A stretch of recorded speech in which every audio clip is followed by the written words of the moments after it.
ठीक है, सब प्रॉपर बात करें मेरे साथियों। तो फिर हम लोग सेट लेकर आ गए हैं नेक्स्ट।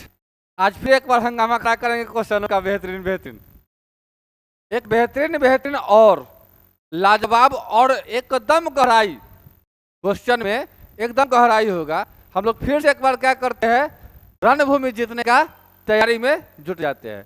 बहुत कम समय है और बहुत कम समय में सटीक तैयारी एकदम सटीक होनी चाहिए, इसलिए समय बर्बाद नहीं कीजिएगा और बेहतरीन से बेहतरीन कंटेंट जो हम आपको प्रोवाइड करते हैं आप उसे लीजिए और उसके तरीकाओं को सीखिए। आपको एग्जामिनेशन हॉल में एक भी क्वेश्चन स्किप नहीं होगा, इस बात की भरोसा रखिए। ठीक है, अब गमों की रात गई, अब हालात बदलने चाहिए। गमों की रात गई, अब हालात बदलने चाहिए। बात समझ में आया है? ये जो कॉपी कलम से जूझ रहे हैं, लड़ रहे हैं, इसको अब खत्म करना है। बेरोजगारी का ये अंतिम साल होना चाहिए। बेरोजगारी का ये अंतिम साल होना चाहिए। बाकी कुछ कर रहे हो ना तो उसे छोड़ दो, क्योंकि अब जो भी बात होगी वो नौकरी के बाद होगी। अब जो भी बात होगी वो नौकरी के बाद होगी। ठीक है, चलिए हम लोग शुरुआत करते हैं। और पहला सवाल क्या है भाई?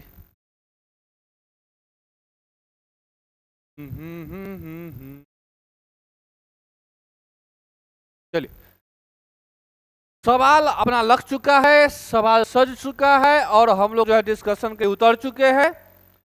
एक अच्छा कंटेंट जो है हमारे पास है और इसे क्या करते हैं हम लोग देखते हैं। चलिए हम लोग शुरुआत करते हैं। पहला सवाल है, वायुमंडल की अनुपस्थिति में, थोड़ा सा मेरे भाई रुक जाना, मेरे साथी किसी का फोन आ रहा है।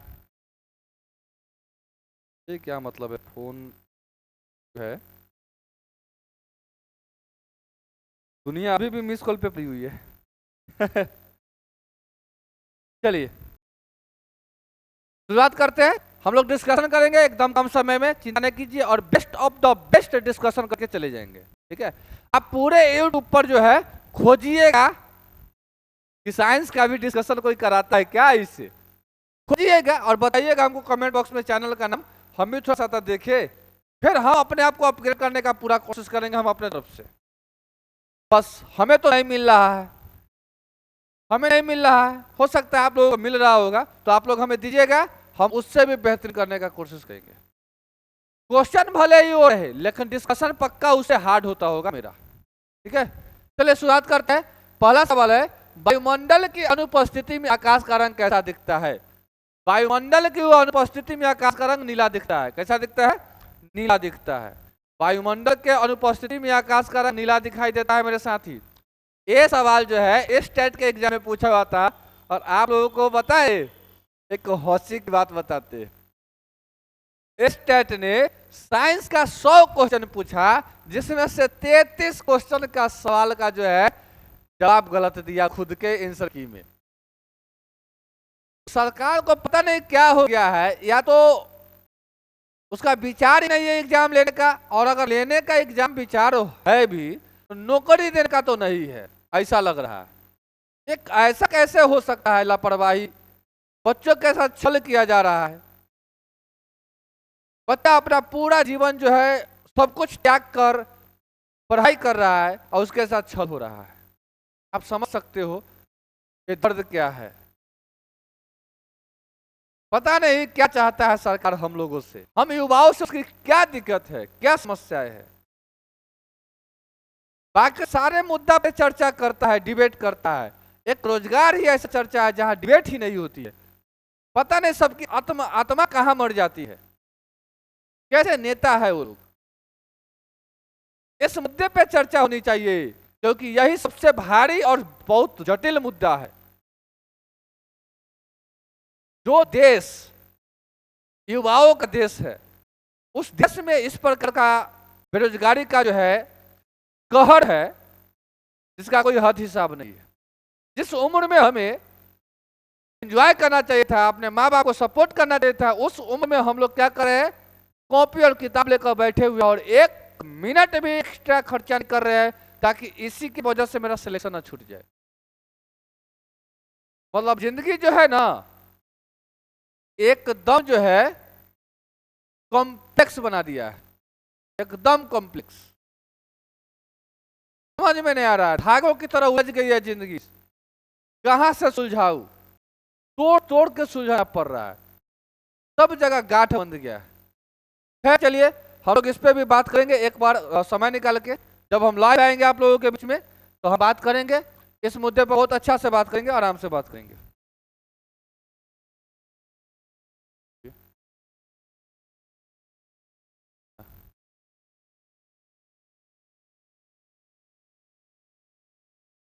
चलिए शुरुआत करते हैं हम लोग। वायुमंडल की अनुपस्थिति में प्रकाश का रंग कैसा दिखता है? नीला दिखता है। कैसा दिखता है? नीला दिखता है। आपको बता दे इसके पीछे का रीजन क्या है? प्रकाश का प्रकीर्णन। इसके पीछे का रीजन क्या है? प्रकाश का प्रकीर्णन। प्रकाश के प्रकीर्णन के कारण आकाश का रंग नीला दिखाई देता है। सूर्य उदय या सूर्य अस्त के समय सूर्य लाल दिखाई देता है, घास हरा दिखाई देता है, बादल सफेद दिखाई देता है, हम आपको करिया दिखाई देते हैं, ठीक ना। तो ये सब किसके कारण है? प्रकाश के प्रकीर्णन के कारण। आपको बता दे प्रकाश का जो प्रकीर्णन है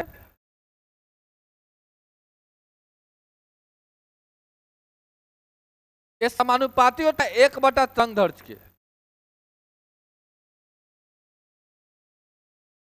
और इसके पावर में 4, यानी स्कैटरिंग यानी कि एस व्युत्क्रमानुपाती होता है 1/λ के पावर 4। इसको याद रखिएगा मेरे साथी, इसको याद रखिएगा, ये भूलिएगा नहीं, इससे ही सवाल बनता है।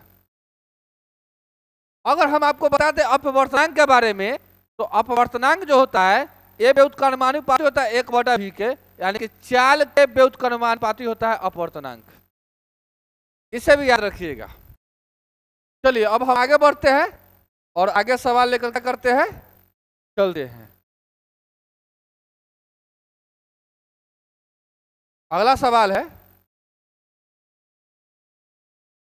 जब क्या तो बड़ा है, अच्छा अपने को पेज छोटा कर लेते हैं, पहले रुक जाइए। हाँ एक पेज का बेहतरीन सिलेक्शन करते हैं और उसके बाद जो है हम चलिए दूसरा सवाल है, जब एसिटिक अम्ल को सोडियम हाइड्रोक्साइड, मेरे साथी जैसे ही एसिटिक अम्ल बोला, जैसे ही एसिटिक अम्ल बोला हम पहले फार्मूला लिखेंगे। क्या करेंगे? फार्मूला लिखेंगे। तो हम लोगों को एसिटिक अम्ल का फार्मूला पता होना चाहिए, CH3COOH। उसमें क्या मिला रहे हैं? सोडियम हाइड्रोक्साइड, यानी NaOH मिला रहे। क्या मिला रहे? NaOH मिला रहे। जैसे ही मेरे साथ इसको मिलाइएगा तो अपने पास बनेगा CH3COO, CH3COO, उसके बाद Na, और अपने पास बच गया OH यहाँ और एक H यहाँ, मतलब H2। क्या बना? H2, यानी सोडियम एसीटेट। इसे क्या बोलते हैं? Sodium acetate. इसको बोलते हैं सोडियम एसीटेट, सोडियम एसीटेट। तो हमें सोडियम एसीटेट की प्राप्ति होता है। सोडियम कार्बोनेट का फॉर्मूला है Na2CO3। सोडियम बाइकार्बोनेट का फॉर्मूला है NaHCO3। इसे धोवन सोडा भी कहते हैं, और इसे बेकिंग सोडा भी कहते हैं। और लैक्टिक अम्ल का जो है इसका क्या है, ये दूध में पाया जाता है। लैक्टिक अम्ल दूध में पाया जाता है। हालांकि लैक्टिक अम्ल जो है जब हम लोग बहुत टहल लेते हैं, चल लेते हैं, या कोई मेहनत वाली काम कर लेते हैं तो हमारा शरीर जो है खूब अंगड़ाई लेने लगता है, थकान महसूस होता है। तो थकान महसूस होने का मतलब है कि हमारे शरीर में लैक्टिक अम्ल का उत्पादन हो गया है। इसका लैक्टिक अम्ल का उत्पादन हो गया है, और इस सवाल का जो है डिटेल डिस्कशन ये है। ठीक है मेरे साथी, बढ़ जाएंगे। चलिए हम लोग आगे बढ़ते हैं और अगला सवाल को क्या करते हैं, देखते हैं। अब जो है आगे जो है सवाल को हम लोग क्या करते हैं, देखते हैं। चलिए अगला सवाल है, किसी कार्बनिक यौगिक में एक पर्याकारात्मक समूह, पर्याकारात्मक समूह का हिंदी इंग्लिश होता है फंक्शनल ग्रुप, फंक्शनल ग्रुप। ध्यान से देखिए, तो पूछ रहा है कि निर्धारित कौन करता है, किसी कार्बनिक यौगिक में एक पर्याकारात्मक समूह का निर्धारण कौन करता है, तो इसका निर्धारण करता है इसका रासायनिक गुण, इसके रासायनिक गुण। हम आपको बता देते हैं, जैसे एक एग्जाम्पल छोटा सा लेते हैं मेरे साथी, और उस एग्जाम्पल के माध्यम से हम समझाने का कोशिश करते हैं, और इसको सीखना बहुत जरूरी है, इसको सीखना बहुत जरूरी है, क्योंकि यहां से सवाल बनते हैं और एक कार्बनिक चैप्टर का बहुत ही महत्वपूर्ण हिस्सा है। तो आप लोग जो है सीखने का प्रयास कीजिएगा, हम सिखाते हैं। मान लेते हैं कि C2H5OH एक जो है अम्ल है, अब इसमें लास्ट में OH दिख रहा है, इसका ये मतलब है कि यह अल्कोहल ग्रुप का है। इसका है अल्कोहलिक ग्रुप,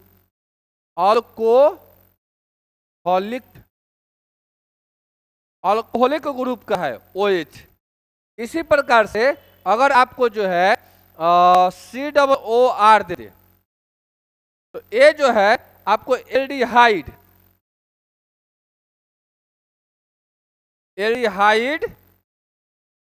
ग्रुप का आ जाएगा।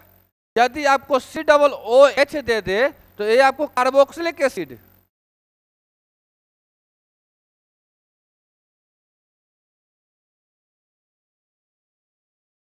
कार्बोक्सिलिक एसिड बरस है क्या, या कार्बोक्सिलिक एसिड है, क्या हो रहा है, किस प्रकार का बरस है, कार्बोक्सिलिक एसिड, इसमें बरस है, पिन में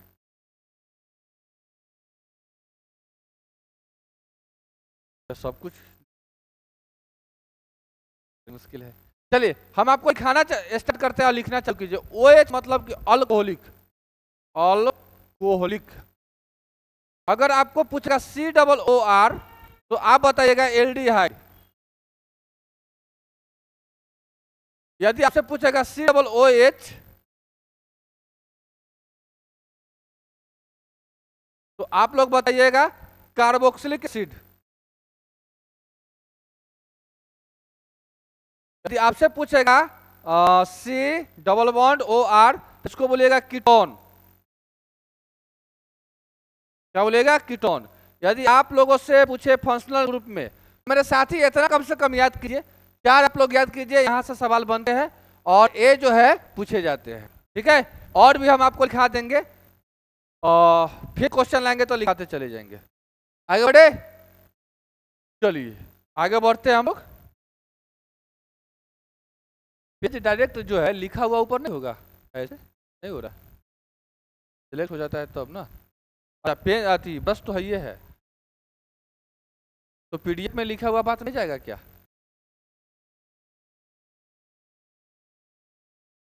चलिए इस सवाल को देखते हैं और इस सवाल का डिटेल डिस्कशन करते हैं। रक्तचाप मापने के लिए इनमें से किस यंत्र का प्रयोग किया जाता है।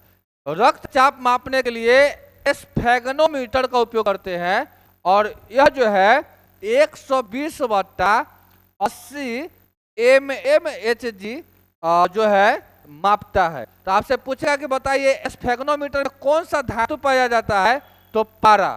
कौन सी धातु पाया जाता है, पारा। अच्छा एक बात और बताइएगा, इसमें डायस्टोल कौन है, सिस्टोल कौन है, तो ये है डायस्टोल, ये है सिस्टोल। याद रहेगा, कैसे याद कीजिएगा, डायस्टोल में शुरुआत में D आता है, सिस्टोल में शुरुआत में S आता है। तो आपको एक बात बताओ, सॉरी माफ कीजिएगा, डायस्टोल, अच्छा ठीक है, ये होता है सिस्टोल, माफ कीजिएगा, उल्टा हो रहा है, ये होता है सिस्टोल और ये होता है डायस्टोल। देखिए S बड़ा है D से, S बड़ा है D से, क्योंकि ABCD में S का स्थान 16 है और D का स्थान 14 है, तो बड़का ऊपर और छोटा नीचे। एकदम नहीं भूलिएगा। तनको अगर एग्जामिनेशन हॉल में इधर उधर होगा तो हम सेटिंग आपको ऐसा देते हैं कि एकदम नहीं भूलिएगा, चिंता नहीं कीजिए। भूलने का भी कोशिश कीजिएगा तो नहीं भूलिएगा। तुझको भूलाना चाहूं तुम उतना याद आई, तुझे भूलना तो चाहा लेकिन भुला न पाए। जितना तुम भुलाना चाहोगे इसे, तुम्हें वो इतना ही याद आएगा, क्योंकि मेरा सेटिंग ऐसा रहता है। अभी हम भूल गए थे, मिस्टेक हो रहा था हमसे, लेकिन हमने पकड़ लिया। इस प्रकार से जो है आपको स्पेक्ट्रोमीटर, स्पेक्ट्रोमीटर जो है कि आपको क्या नापेगा, स्पेक्ट्रोमीटर जो है खराब कर रहा है। स्पेक्ट्रोमीटर प्रकाश के प्रकीर्णन को मापता है, की मात्रा को मापता है। प्रकाश के प्रकीर्णन की मात्रा को स्पेक्ट्रोमीटर मापता है। ठीक है, चलिए आगे बढ़ाते हैं। यदि ऑप्शन में और कुछ होता तो और कुछ ना कुछ हम करते, है या नहीं है तुम करे क्या। आपको एक चीज और बता दे, कार्डियोग्राफ, कार्डियोग्राफ, कार्डियोग्राफ से हृदय गति मापते हैं। क्या मापते हैं? हृदय गति। एक आता है पेस मेकर, ये हृदय का संचालन की गति मापता है। हृदय की, हृदय का कंट्रोलिंग करता है, कंट्रोल, कंट्रोलिंग, हृदय को कंट्रोलिंग करता है। उसके बाद आपका सीटी स्कैन, क्या आएगा? CT scan. ये क्या करता है, हृदय के अंदर जो भी हो रहा है, हृदय के आंतरिक हलचल का कॉपी बताता है, कॉपी देता है। ठीक है, इतने एक्स्ट्रा बातें आप लोग याद रखिएगा। आप लोगों को जो है यहां से ही सवाल पूछा जा सकता है, तो आप लोग जो है इत्मीनान से याद रखिए और एकदम खूब बेहतरीन तरीका से पढ़ाई कीजिए। आपको best of the best content देने का हम प्रयास कर रहे हैं। इतना डिस्कशन, डिटेल डिस्कशन बहुत कम लोग कराते हैं, इतना एक्स्ट्रा फैक्ट्स बहुत कम लोग बताते हैं। हम भी यूट्यूब से पढ़ते हैं, हमको भी पता है, आप में नहीं बताइए, ठीक ना, बहुत कम। और पेज का यहाँ थोड़ा सा ठीक ठाक अभी मामला नहीं चल रहा है, अभी सुधार हो ही रहा है। जैसे ही एक अच्छा मतलब जो है हमको परफॉर्मिंग करने का बोर्ड दे दिया जाएगा तो हम आपको एकदम जो है बेहतरीन और एक सवाल का 10 गो 11 गो 12 गो एक्स्ट्रा फैक्ट्स बताएंगे और सारे फैक्ट्स एग्जाम से जो है मैच करेगा। सारे फैक्ट्स, एक भी फैक्ट्स बकवास उठा के नहीं लाएंगे। आपको एक साथ बात बता दे, सीटी का मतलब होता है कंप्यूटेड टोमोग्राफी, याद रखिएगा या लिख लीजिए आप लोग कॉपी में, कंप्यूटेड टोमोग्राफी। ये भी सवाल पूछा हुआ है कि सीटी स्कैन में सीटी का पूरा नाम क्या है, कंप्यूटेड टोमोग्राफी। ठीक है, चलो आगे बढ़ते हैं, बातें नहीं करेंगे क्योंकि समय नहीं है अपने पास। अगला क्वेश्चन को देखते हैं। अगला सवाल क्या है? अगला सवाल है प्रोकैरियोटिक राइबोसोम की उप इकाई संरचना क्या होती है? तो ये जो होती है 50S या 30S होता है, 50S प्लस 30S। ये एक नए क्वेश्चन आपके लिए हो सकता है कि आपका लेवल बहुत कम होगा तो आप इसको नहीं पढ़ पाए होंगे, लेकिन आप इसको याद रखिएगा, एग्जाम में नचते रहता है क्वेश्चन इस टॉपिक से संबंधित। राइबोसोम की खोज पैलाडे नामक वैज्ञानिक ने किया था। उसके बाद हम आपको बता दें, इसे प्रोटीन फैक्ट्री भी कहते हैं, प्रोटीन संश्लेषण का फैक्ट्री। चलिए और कुछ बताना रह गया क्या? प्रोकैरियोटिक के बारे में आपको बता दें कि प्रोकैरियोटिक क्या होता है। प्रोकैरियोटिक एक ऐसा जीव है जिसकी कोशिका अविकसित होती है। ऐसा जीव जिसकी कोशिका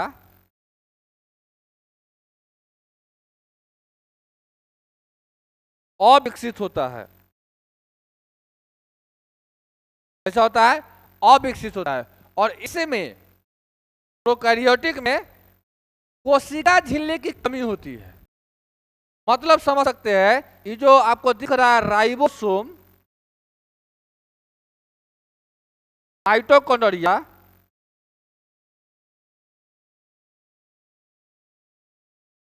लाइसोसोम, गोल्जी काय, गोल्जी काय आप लोग लिख लीजिएगा, गोल्जी काय, गोल्जी काय, उसके बाद आप लोग लिखिएगा हरित लवक। हरित लवक, इस सब में कोशिका झिल्ली की कमी होती है और इसलिए इस सब को प्रोकैरियोटिक कहा गया है। तो सवाल पूछेगा आपसे कि बताइए कि इसमें केंद्रक नहीं होता है, प्रोकैरियोटिक में केंद्रक नहीं होता है। उसके बाद कोशिका झिल्ली वाला कोई भी जो है जीव इसमें नहीं होगा, जैसे राइबोसोम, माइटोकॉन्ड्रिया, लाइसोसोम, हरित लवक, गोल्गी काय, ईटीसी। इसका कोशिका अविकसित होता है या परिपूर्ण रूप से विकसित नहीं होता है। ठीक है, चलिए इसके बारे में हम पूरा बता चुके। आगे बढ़ जाए, आगे बढ़ते हैं और अगला सवाल को देखते हैं कि अगला सवाल क्या है। अगला सवाल, अगला सवाल, अगला सवाल, सवाल बहुत बड़ा है तो इसको पेज छोटा कर लेते हैं।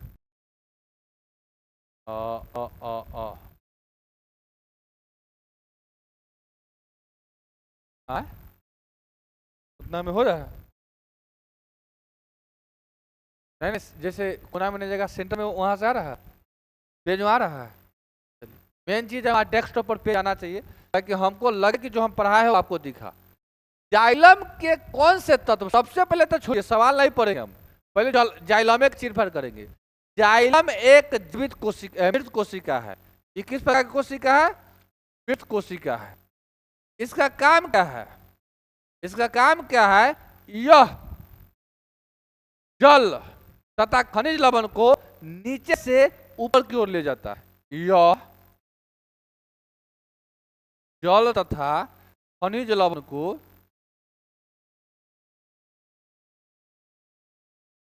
नीचे से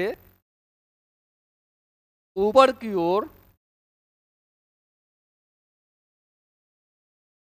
एक ही दिशा में, मतलब ऊपर से नीचे नहीं लगेगा, केवल डाउन टू अप जाता है, आता नहीं है। एक ही ओर ले जाता है, एक ही ओर ले जाता है। जाइलम के बारे में जाके अब सवाल बोला है कौन से तत्व मृत कोशिकाओं से बने होते हैं और फिर भी पौधों में जल और खनिज के परिवहन के लिए उत्तरदायी है। तो ये है आपको ट्रैकेट्स और जाइलम। वाहिनिका और जाइलम तंतु एक ऐसा चीज है जो मृत कोशिका है और उसके बावजूद पौधे में डर से जल तथा लवण उसके शीर्ष भाग तक लेकर जाते हैं, लेकर आते नहीं। ठीक है, तो आप लोग इसके बारे में इतना याद रखिएगा, ये आपको पूछा जाएगा। आगे बढ़ते हैं, अगला सवाल लेते हैं। समझ में आ रहा है ना? बोले भी नहीं करता है। सवाल नंबर 7, सवाल नंबर 7 आ रहा है? आ रहा है? ठीक, सही आ रहा है। चलिए, चला अभी अभी जो है स्टूडियो बना है नया, तो अभी जो है थोड़ा सा वेरिएशन लाया जा रहा है आप लोगों के लिए। पेज का क्वालिटी अच्छा देंगे, अच्छा कोशिश किया जा रहा है। पीडीएफ आपको अच्छा सा मिलेगा डबल कॉलम में, जो चीज पढ़ाएंगे एक एक चीज लिखा हुआ हैंड नोट्स मिलेगा एकदम। तो उसके लिए जो है हमको थोड़ा सा समय चाहिए। आप लोग 1-2 दिन कोऑपरेट करो मेरे साथ, फिर हम आपको, हमें भी सीखने में समय लगता है ना। ये सब हमारे लिए नए है क्योंकि हम अभी नए नए हैं, तो हमें सीखने का मौका दीजिए। 1-2 दिन में हम सीख जाएंगे क्योंकि हम सीखते बहुत जल्दी है। ये क्षमता हमारे अंदर बहुत अच्छा है कि सीखते बहुत जल्दी है। दुनिया के कोई भी चीज यदि हमें सिखाओगे तो हम कोशिश करेंगे कि जल्दी सीखे, क्योंकि सीखने की क्षमता अच्छा है हमें। चलिए, और होना भी चाहिए, सब में होना चाहिए, आप लोगों में भी होनी चाहिए। प्रयास कीजिए कि कम समय में जल्दी सीखे, क्योंकि एक ही चीज को जो है गिरिया क्यों काटे होगे। निम्नलिखित में से कौन सी विधि वनों और वन्य जीव, निम्नलिखित में से कौन सी विधि वनों और वन्य जीव के संरक्षण में सबसे कम हानिकारक है? सवाल को बहुत ही ध्यान से पढ़िएगा। सवाल क्या बोला है? निम्नलिखित में से कौन सी विधि वनों और वन्य जीव के संरक्षण में सबसे कम हानिकारक है? मतलब कोई एक विधि है, 4 को बात दिले है, उसमें से एक विधि का नाम बताइए जो वन या वन्य जीव के जो संरक्षण होता है उसको ये हानि नहीं पहुंचाता है, लाभ पहुंचाता है। यही ना बोला है सबसे कम हानिकारक है, तो अगर कम हानिकारक होगा तो लाभ पहुंचा रहा होगा। ऑप्शन पढ़ते हैं उद्योग के लिए, मतलब इंडस्ट्रीज के लिए कच्चे माल के स्रोत के रूप में वनों का उपयोग करना है। नहीं नहीं नहीं, नहीं।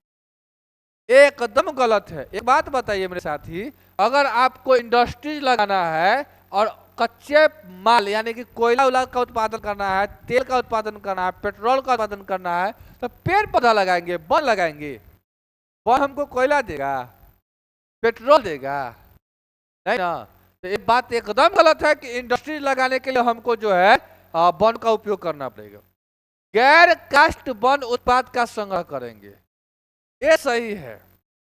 गैर कास्ट वन उत्पाद का संग्रह करेंगे, वनों को वृक्षारोपण में बदलेंगे, ये भी गलत है। वनों को वृक्षारोपण में बिल्कुल नहीं बदलेंगे। वन क्षेत्रों में सड़कों बांधों का निर्माण कर देंगे, वन क्षेत्र में सड़क और बांध का निर्माण कर देंगे, तो इससे हानि कम होगा। क्या बात है? नहीं। चलिए, तो इस सवाल का जो जवाब है ऑप्शन नंबर बी एकदम जो है 100% सही जवाब है।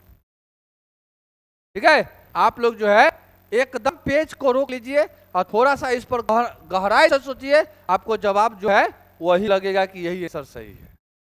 आप लोग इसमें कंफ्यूज में आ जाएंगे, हम समझ सकते हैं, लेकिन ये भी आंसर जो है 50% सही है। आंसर ये भी हो सकता है, यदि ये नहीं होता तो ये आंसर हो सकता था, लेकिन ये 50% सही होगा, ये 100% सही होगा। इसलिए हम लोग ऑप्शन नंबर बी के साथ चल गए। ठीक है, और इस प्रकार के क्वेश्चन जो है एग्जामिनेशन में मिलते रहता है, जिसमें दो आंसर होते हैं, लेकिन आंसर तार्किक हिसाब से कौन ज्यादा सटीक होगा ये भी हमको चुनना पड़ता है। ये भी हमको क्या करना पड़ता है? चुनना पड़ता है। जैसे आप लोग शादी ब्याह करते हो तो स्टेज पर 5 को लड़की आती है जयमाला के समय, नहीं देखे हैं? आपकी बाली से ज्यादा अन्य सुंदर होती है, लेकिन आपको मिलेगा नहीं। मिलेगा? अपने बालों से संतुष्ट करना पड़ेगा, चाहे वो जैसी है, फीकी है, मीठी है, खट्टी है, नमकीन है, कड़वी है, जैसी है वो आपकी हो गई। बाकी वो मीठी है, रसगुल्ला टाइप की है, नहीं मिलना है तुमको। हमारा तो यही बात समझ में नहीं रहा मेरे भाई कि कौन बोला था कि साली आधा घर वाली होता है। ये कैसा स्कीम है? खाली स्कीम है, मिलता नहीं है। अरे मिलता नहीं है, ये खाली स्कीम है जो लोगों को जो है बताया जाता है कि साली जो होती है आधी घर वाली होती है। क्या स्कीम है? केवल लालच है जो दिया जाता है कि यदि आप इसको ले जाइएगा तो जो नीचे वाला है उसमें से आधा आपका हक है। नहीं, चलिए खैर मर मजाक होते रहेगा क्लास में। आगे बढ़ जाते हैं, अगला सवाल को देखते हैं।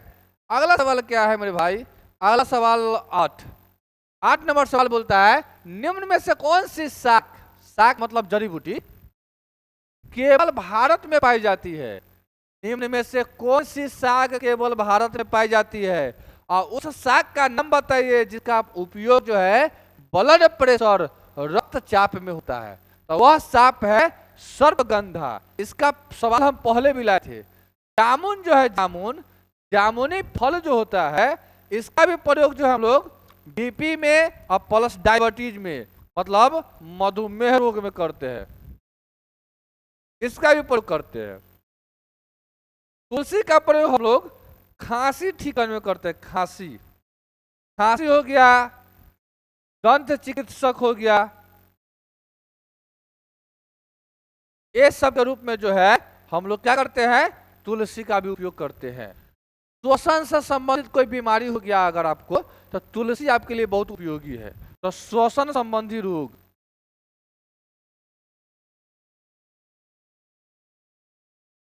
आगे बढ़े, याद रखिएगा।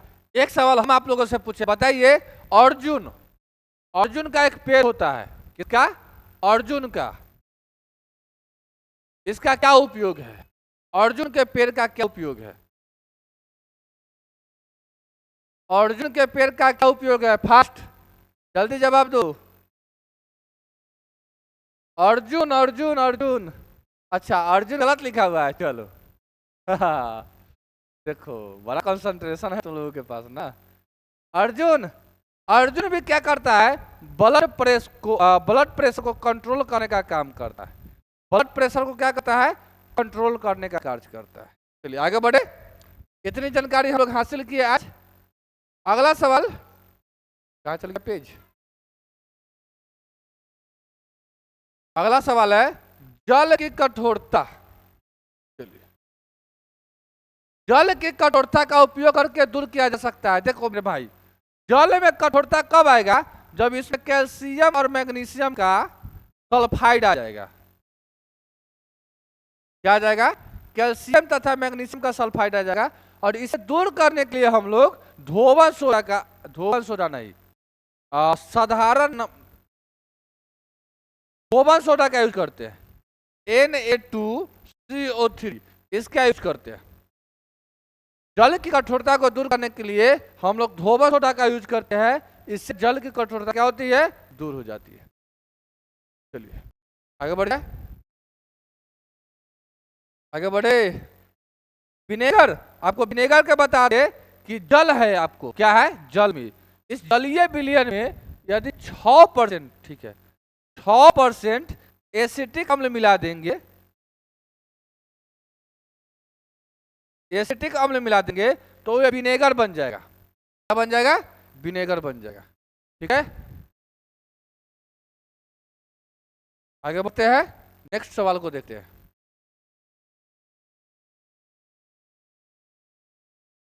अगला सवाल है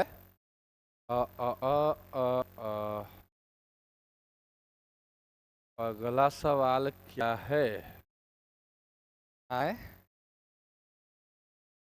चलिए अगला सवाल यह है कि यौवना आरंभ के दौरान आवाज बदल जाती है, ऐसा क्यों होता है। जब हम लोग जवान होते हैं तो हमारा गला का जो है आवाज बदल जाता है। लड़का का मोटा आवाज हो जाता है और लड़की का पतली हो जाती है। ऐसा क्यों होता है, ऐसा इसलिए होता है क्योंकि स्वर यंत्र यानी कि लैरिंक्स का विकास हो जाता है। इसका नली का जो है मोटाई बढ़ जाता है।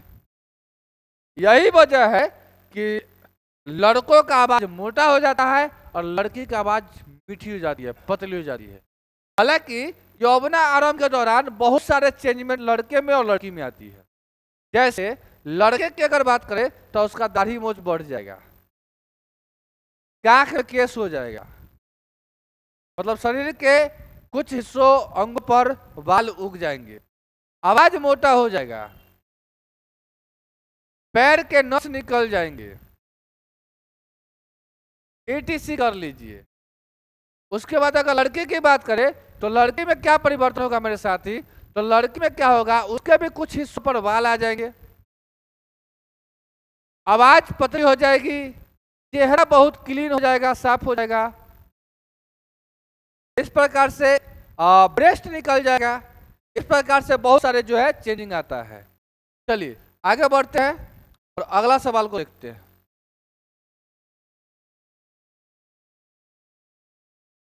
अगला सवाल क्या हो रहा है, अगला सवाल तुम लोग के लिए है, अगला सवाल है विद्युत चुंबकीय प्रेरण। इसका सिद्धांत कौन दिया था, माइकल फैराडे। कौन दिया था, माइकल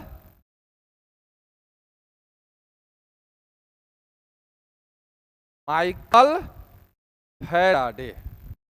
विद्युत चुंबकीय सिद्धांत, विद्युत चुंबकीय प्रेरण का सिद्धांत जो है माइकल फैराडे दिया था। अब पूछ रहा है कि घटना के दौरान किसी कुंडली में प्रेरित EMF किसके अनुक्रमानुपाती होती है, तो यह अनुक्रमानुपाती होते हैं चुंबकीय अभिवाह में परिवर्तन की दर का।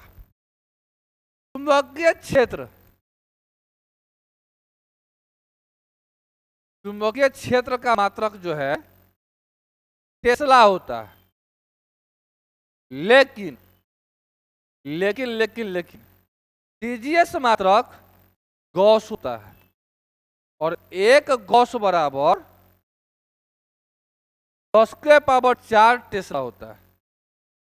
एक गॉस बराबर 10⁻⁴ टेस्ला होता है, याद रखिएगा। बड़े चलिए आपको बता दे कुछ बातें, यहाँ तो है भी नहीं ऑप्शन, ऑप्शन तो नहीं है। चलो जब ऑप्शन नहीं तो फिर कहाँ लिखने का जगह भी तो नहीं बच रहा है क्या, लिखने का जगह भी तो नहीं बच रहा है। अगर पेज मिलता तो हम कर देते, नए पेज इसमें ले नहीं सकते। चलो हाँ स्क्रॉल कर सकते हैं, स्क्रॉल करेंगे तो पुरानी वाली मैटर बा जो है वो डिलीट हो जाता है और उसे ही संबंधित सारा मैटर हमको दिखाना था। चलिए चलिए क्वेश्चन भाग रहा है, क्वेश्चन भाग रहा है, भागने मत दो, पकड़ो पकड़ो पकड़ो, जाल लगा के पकड़ो, जाल लगा के पकड़ो, भागने मत दो। देखो ये भाग रहा है, भाग रहा है। चलिए एकदम नहीं भागने देना है।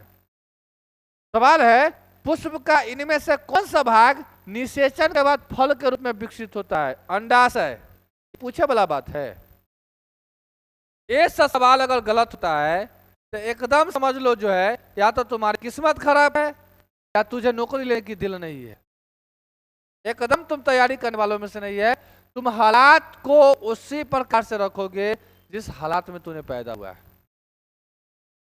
लोगों का तुमसे उम्मीद है एकदम गलत है यदि ऐसे सवाल गलत करते हो। चलो एक बात बताए, किस्मत लिखा के नहीं आता है, किस्मत लिखना पड़ता है। यहां लिखा क्या आता है? क्या किस्मत लिखा क्या है?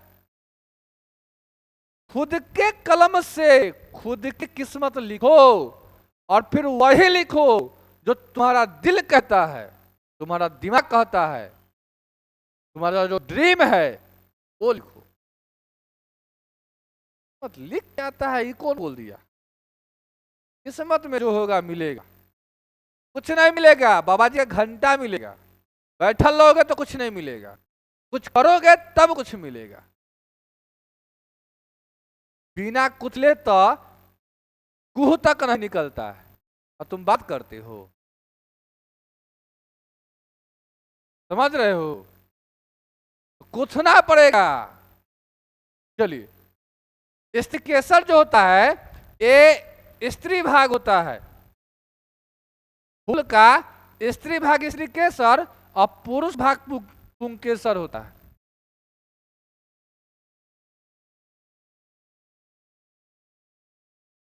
आगे बढ़े हैं। अगला क्वेश्चन का है वो राजा आए। देखिए पेजेस सेलेक्ट नहीं हुआ। चलिए अगला सवाल है, अगला सवाल है 13 नंबर।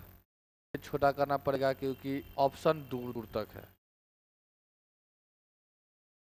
चारों ऑप्शन तो आ जा, चारों ऑप्शन तो आ जाए राजा। चलिए अब सवाल जो आप लोगों को कंप्लीट दिख रहा होगा, दिख रहा है क्या? सवाल दिखा आप लोगों को? बोले नहीं करते हो। ऑनलाइन वाला दिख रहा है? ऑनलाइन वाला को सवाल दिख रहा है? चलिए निम्नलिखित में से किस स्थिति में अवतल दर्पण का वास्तविक प्रतिबिंब बनता है? अवतल दर्पण का वास्तविक प्रतिबिंब बनता है 6 कंडीशन में। एक कंडीशन में काल्पनिक बनता है जब हम वस्तु को दर्पण के पीछे यानी ध्रुव और दर्पण के पीछे रख देते हैं। तो जब वस्तु को फोकस और ध्रुव के बीच रखते हैं तब यह वास्तविक प्रतिबिंब नहीं बनेगा, काल्पनिक बनेगा। इस स्थिति में काल्पनिक बनेगा। जब वस्तु को अनंत पर रखते हैं तो प्रतिबिंब जो है फोकस पर बनता है और वास्तविक बनता है। जब वस्तु को फोकस पर रखते हैं तब प्रतिबिंब अनंत पर बनता है, वास्तविक उल्टा वस्तु से बहुत बड़ा बनता है। ठीक है, तो ये तो सही है और पहला गलत है, मतलब 2 3 सही है, मतलब ऑप्शन नंबर ए। 2 3 सही है स्टेटमेंट, ऑप्शन नंबर ए गलत, क्योंकि इसको फोकस और ध्रुव पे रख दिया था। फोकस और ध्रुव पे जो है प्रतिबिंब काल्पनिक बनता है, उसके बाद दर्पण के आगे जहां भी रखोगे सारा वास्तविक बनता है। ठीक है, चलो इस सब का विशेष क्लास लेते हैं, चैप्टर बाय चैप्टर पढ़ाते हैं। यदि आपको फाउंडेशन पूरा पढ़ना है तो ऑफलाइन बैच से जुटिए, ऑफलाइन बैच जो है चल रहा है। ठीक है, चलिए आगे बढ़े। अच्छा हाँ, एक बात और जो आप लोगों से करनी थी, आप लोग में से कुछ लोग कॉल किए थे और बोले थे कि बिहार एसएससी के लिए जो है बैच लाइए, ऑफलाइन में हम सारे बच्चे आएंगे। तो आपसे मेरा विनम्र आग्रह है कि बैच स्टार्ट होगा तो हम शीघ्र आपको बता देंगे, वीडियो के माध्यम से भी और पोस्टर के माध्यम से भी। तो आप लोग जो है जुटे रहिए, वीडियो से कंटिन्यू वीडियो देखे, आपको मैसेज आपके यहाँ तक पहुँच जाएगा। सोशल मीडिया का जमाना है, मैसेज पहुँचा देंगे, ठीक है। बहुत जल्द हम आपको उसके बारे में चर्चा करेंगे। अभी जो है फिलहाल हम लोग बैठ के एक जगह बात नहीं किए हैं कि कौन टीचर कौन सा सब्जेक्ट पढ़ाएगा, क्योंकि उसका सिलेबस बहुत तगड़ा है, उसमें साइंस भी अच्छा है और रीजनिंग 50 नंबर का है। तो मेन चीज है रीजनिंग, 50 नंबर का रीजनिंग है। अगर रीजनिंग जो अच्छा से कर गया उसका बेड़ा पार है। तो रीजनिंग कौन पढ़ाएगा, ये थोड़ा सा जो है झमेला चल रहा है। यदि हमें अवसर दिया गया तो हम कोशिश करेंगे कि हम आपके उम्मीद पे खरा उतरे और आपका वक्त बर्बाद न करे और आपको सिलेक्शन के राहों को आसान करे। कोशिश करेंगे यदि हमें मिला तो, ठीक है।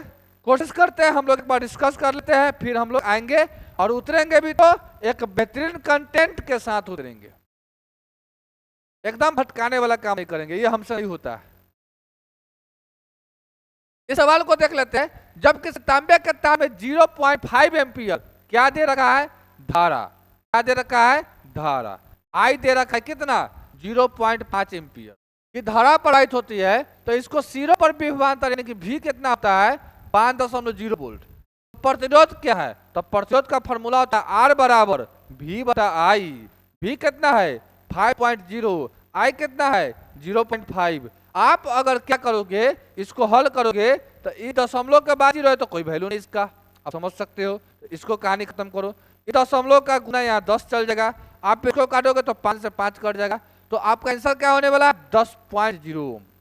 क्या आएगा, 10.0, ठीक है। चलिए आगे बढ़ जाए। न्यूमेरिकल तो मेरे साथ ही बहुत आसान कर देंगे यदि आप हमसे पढ़ोगे तो। चैप्टर बाय चैप्टर न्यूमेरिकल, एक न्यूमेरिकल ऊंचा से लेके नीचा लेवल तक का न्यूमेरिकल हम आपको पढ़ा देंगे। फिजिक्स और केमिस्ट्री।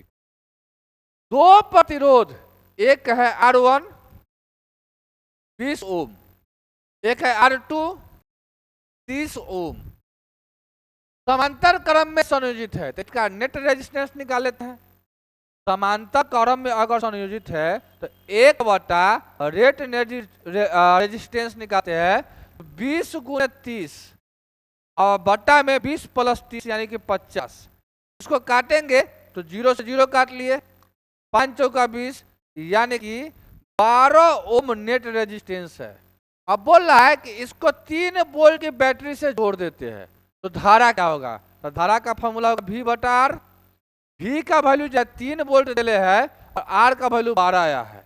जैसे इसको काटेंगे तो 1/4 मतलब 0.25 आने वाला है। 0.25 ऑप्शन नंबर 1 करेक्ट आंसर है मेरे साथी। बोले ना न्यूमेरिकल को तो एकदम गर्दा उड़ा देते हैं हम। अगला सवाल देखते हैं। 16 के 16। अभी तुम लोग ये नहीं कहना कि हमरा से बोल रहा नहीं, लड़का में हम सब ना तो करते ना 16 के 16 हमरा से ना बोल रहा, ये सब हो गया, बचपना खत्म। अब जो है जिंदगी जीने के लिए उतर गए हम लोग, ठीक है। चलिए अगला सवाल है। जब हम समूह में नीचे की ओर जाते हैं, देखो यदि समूह में टॉप से बॉटम की ओर जाते हैं तो कुछ चीजों में परिवर्तन होता है। पहला परमाणु आकार, दूसरा इसमें वृद्धि होता है, सब में जितना लिखेंगे टोटल में वृद्धि। परमाणु त्रिज्या,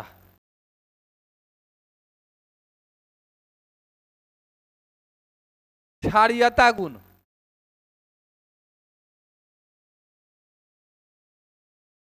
चौथा विद्युत ऋणात्मकता नेगेटिविटी। एक बच गया धातु ऑक्साइड, नहीं धातु गुण, धातु गुण।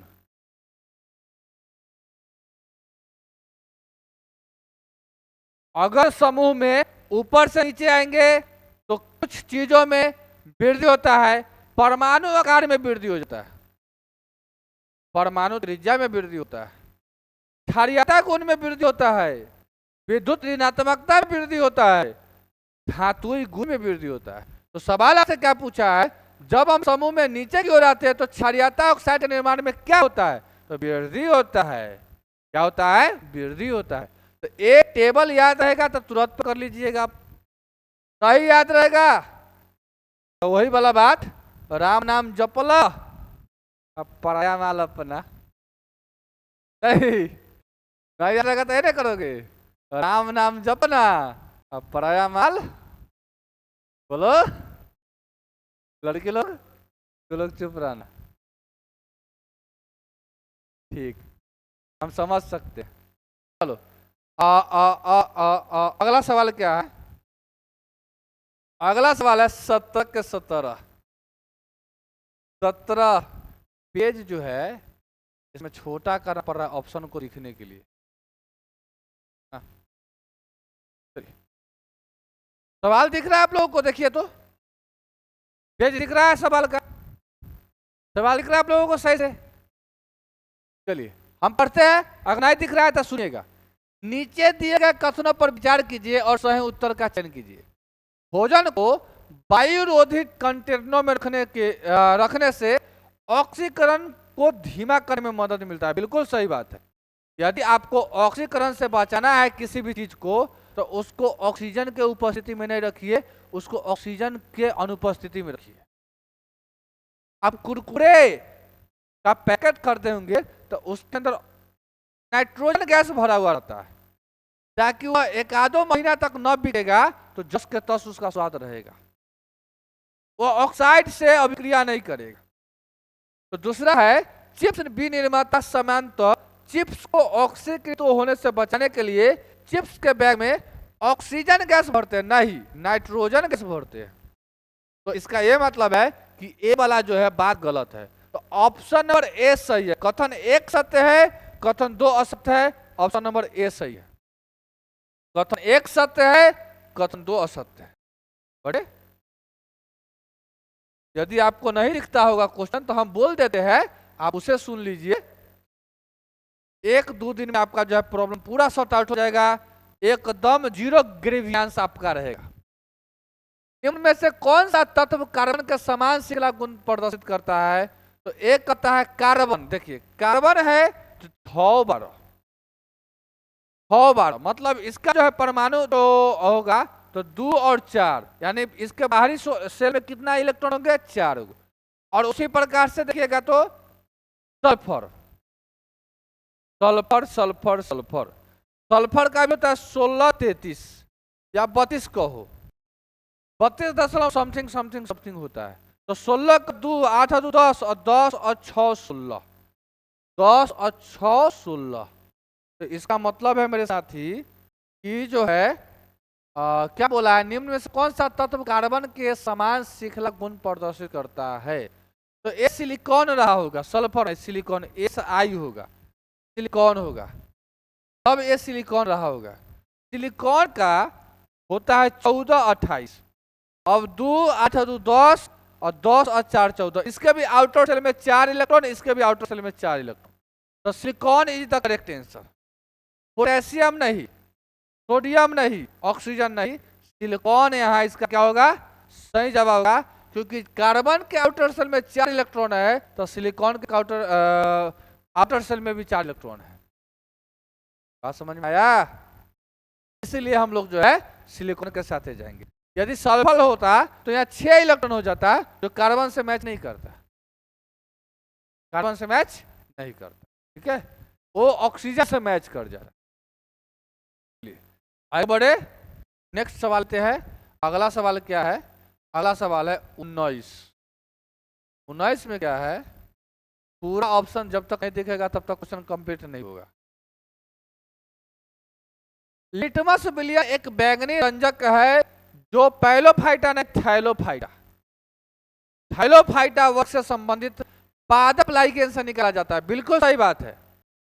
लिटमस बिलियन जो होता है, लिटमस शुरुआत में बैंगनी कलर का होता है, प्राकृतिक लिटमस जो होता है बैंगनी कलर का होता है, और यह जो होता है थाइलोफाइटा वर्ग का कुछ पादप है उसी से निकाला जाता है। और यह क्या करता है, लाल गोभी के पत्ते, हल्दी, कुछ फूलों की रंगीन पोखरिया जैसे कई प्राकृतिक सामग्री है जो विपतन में अम्ल या क्षार की उपस्थिति का संकेत देता है। ठीक है, लिटमस पत्र जो है अम्ल या क्षार की उपस्थिति का बारे में बताता है। तो आप लोग जो है दोनों आंसर सही है, मतलब दोनों कथन सही है, दोनों कथन सही है। ऑप्शन नंबर सी इसका आंसर सही है, दोनों ऑप्शन सही है। ऑप्शन नंबर जो है सी इसका सही आंसर। आगे बढ़ जाते हैं, सवाल नंबर 20। 20 सवाल कहता है किसी सीधे धारावाही चालक को चुंबकीय क्षेत्र में रखा गया है, जब वे प्रवाहित धारा की दिशा और चुंबकीय क्षेत्र की दिशा के बीच का कोण क्या होगा? तो 90 डिग्री का कोण होगा मेरे साथी। कितना का? 90 डिग्री का। अगर अधिकतम बल कब लगेगा? जब 90 डिग्री का कोण होगा, और 0 डिग्री का कोण होगा तो न्यूनतम बल लगेगा। क्या लगेगा? न्यूनतम बल लगेगा। आगे बढ़ जाते हैं, वही बात तो जाना ही था, इससे एकदम वही पॉइंट लिखा जाएगा जो एग्जाम में दिखा जाएगा। बेवजह जो है कुछ नहीं लिखाएंगे, आपका ना तो दिमाग भरेंगे ना कॉपी, क्योंकि दिमाग खत्म करेंगे ये भी ठीक नहीं है, कॉपी खत्म करेंगे तो पेड़ पौधा की कमी ऐसी हो रहा है। हम चाहते हैं कि आपका दिमाग भी बचे, कॉपी भी बचे। ठीक है, चलिए। बोमेन संपुट जो होता है यह किडनी में होता है। पेस मेकर जो होता है, पेस मेकर वो हृदय में होता है। ये दो सवाल लगातार पूछे गए हैं। बोमेन संपुट किडनी में होता है और पेस मेकर हृदय में होता है। नेक्स्ट सवाल लेते हैं। अब आया सवाल, तो मेडिकल आता है ना तो मेरा दिल गदगद हो जाता है। एल लंबाई और ए अनुप्रस्थ काट के क्षेत्रफल वाले एक तार का प्रतिरोध आर है, यानी आर बराबर में रो इंटू एल बाई ए होता है ना भैया, ये जानते हैं ना आप लोग, ये जानते हैं ना। अब बोला एल लंबाई और ए अनुप्रस्थ काट के क्षेत्रफल वाले एक तार का प्रतिरोध 10 ओम है, मतलब कि इसको बनाएंगे तो 10 ओम बराबर रो इंटू एल बटा ए दे रखा है। समान पदार्थ से निर्मित, पदार्थ चेंज नहीं किया है, और पदार्थ चेंज नहीं किया है तो प्रतिरोध भी चेंज नहीं होगा, क्योंकि जब तक पदार्थ चेंज नहीं करेगा तब तक प्रतिरोध चेंज नहीं होगा। किंतु 4 एल लंबाई का मतलब, अब लंबाई कितना किया है? 10 ओम, तो प्रतिरोध रहेगा ही रहेगा, यानी कि आर सेम का सेम रहने वाला है। रोह का मान में कोई परिवर्तन नहीं होगा। एल का मान जो है अब 4 एल कर दिया है, 4 एल, और ए का मान अनुप्रस्थ काट का मान जो है 5 एम्पीयर किया है, तो अनुप्रस्थ काट का जो क्षेत्रफल ए के जगह पर रखेंगे 5। कितना रखेंगे? 5। 4/5, 4/5 को बाहर निकाल लीजिए। जैसे निकालेगा 4/5 को बाहर, तो आर बराबर 4/5 इंटू रो इंटू एल बटा ए। देखे तो ये तो पहले वाला फॉर्मूला हो गया, अपने पास एक्स्ट्रा गया 4/5। 4/5 को जब भाग लगाइएगा तो आपको मिलने वाला 0.8, और प्रतिरोध कैसा मात्रक? ओम, मतलब 0.8 ओम इसका करेक्ट आंसर है। अरे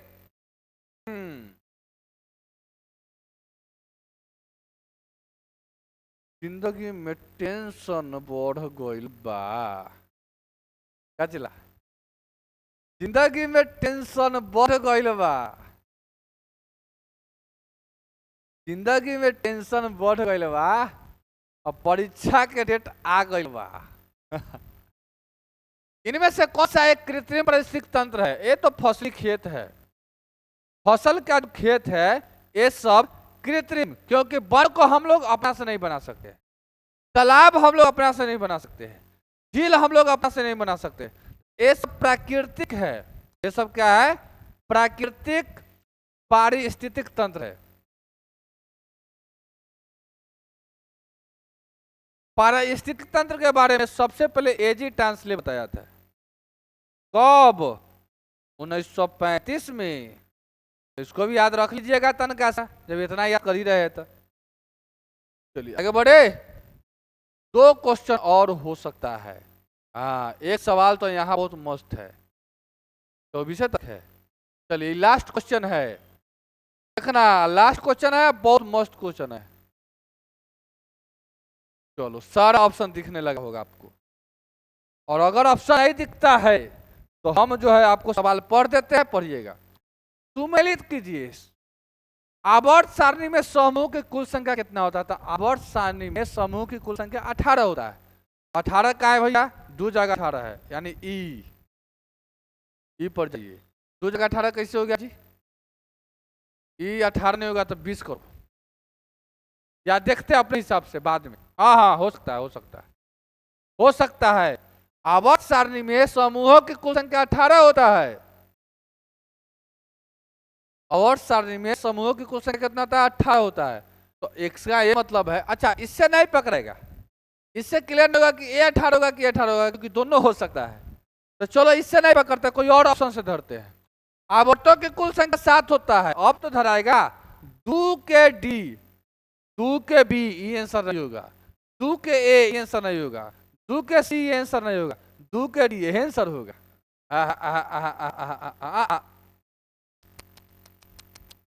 क्या भइल हो राजा? कहाँ चल गया रे pen? Pen pen pen pen pen, इसका आंसर डी होगा। पेन गायब हो गया, कहाँ भाग गया रे? कुछो से ना कुछो से लिख ही देंगे, रुको रुको। ज्यादा गड़बड़ करेंगे गड़बड़ हो जाएगा। हाँ रुक जाओ, पेन मिला है, मिल रहा है, मिल रहा है। हाँ आ गया, गया गया, पेन मिल गया, पेन मिल गया। अब तू लोग बर्दाश्त करो। पेन पेन सिलेक्ट हो गया। चलिए अब हमको पहले सिलेक्ट करने दो पेज, पेज सेलेक्ट करने दो ना।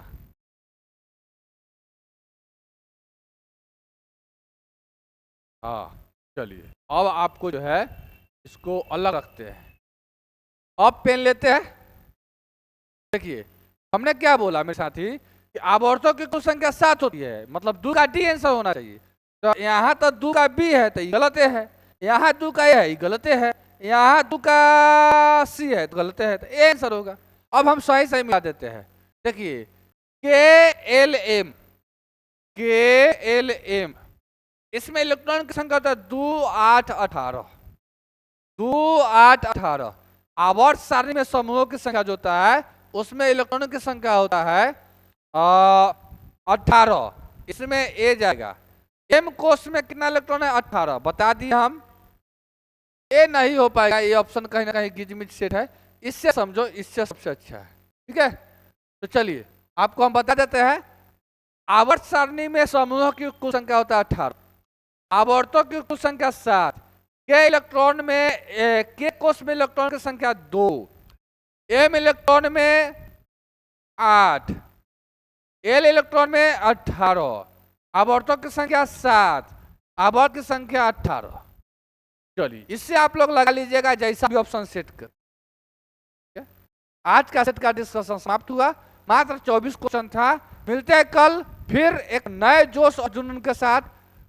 और आप लोगों से मेरा एक रिक्वेस्ट है कि आप लोग जो है वीडियो पूरा व्यूज कीजिएगा और लाइक कीजिए, सब्सक्राइब कीजिए और अपने साथियों के पास भेजिए और बताइए कि अपने आसपास पड़ोस के जो है एक चैनल है प्रतिभा फाउंडेशन जो हमें फ्री ऑफ कॉस्ट शिक्षा दे रही है, तो आप भी उसे ग्रहण करें और सिलेक्शन के भागीदार बने।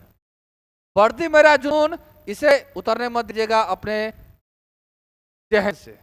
मिलेंगे कल, बहुत बहुत धन्यवाद। और अगर आप लोग जो है ऑफलाइन से आते हैं तो एक नए सिरे से और बेहतरीन कंटेंट के साथ पढ़ाई होता है, आप लोग जुटिए, हम तो आपसे यही अनुरोध करेंगे। जो जुटे हुए हैं उन लोगों से पूछिए, बहुत मजा ले रहे हैं वो लोग, और बहुत अच्छा तैयारी आपको हम कराने की कोशिश करेंगे, आपको सिलेक्शन तक तो हर हाल में पहुंचा देंगे। ठीक है, चलिए मिलेंगे।